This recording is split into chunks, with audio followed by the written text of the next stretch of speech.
Today we will be making a sandpaper monotype with materials you may have at home. You will need fine grit sandpaper, crayons, a clothes iron, paper towel or parchment paper, a t-shirt, and a piece of cardboard. Before we begin, let's put this art form in context.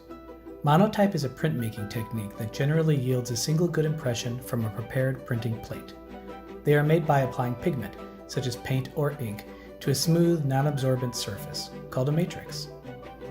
The image is transferred onto another surface, most often paper or fabric, by pressing the two together, usually with a printing press. This technique produces a single impression, or monotype, in which most of the pigment is removed during the initial pressing.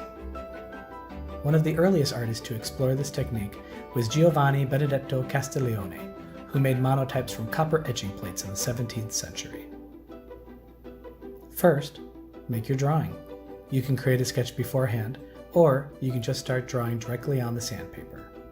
Fine grit sandpaper works better than a grit that is more coarse, because the grain of the sandpaper is smaller and shallower. This will cause more of the crayon to transfer from the sandpaper to the fabric when it is heated.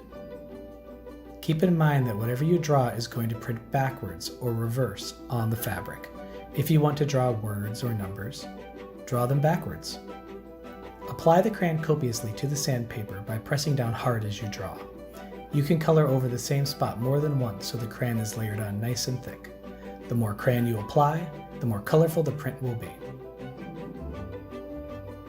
Now it's time to print the drawing on the t-shirt. Preheat a clothes iron on a medium to high setting. Be careful, an iron can be extremely hot, so only grown-ups should use it. Insert a piece of cardboard inside the shirt so the crayon doesn't melt through the top layer onto the back.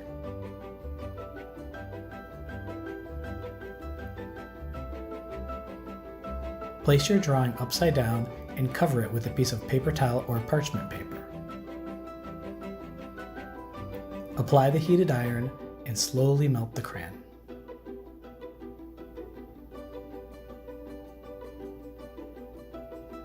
Lift it up when complete. It may be warm, so be careful.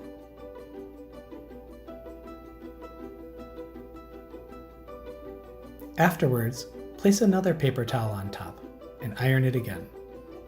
This will soak up any remaining crayon so it won't smear. Congratulations! You have a sandpaper monotype.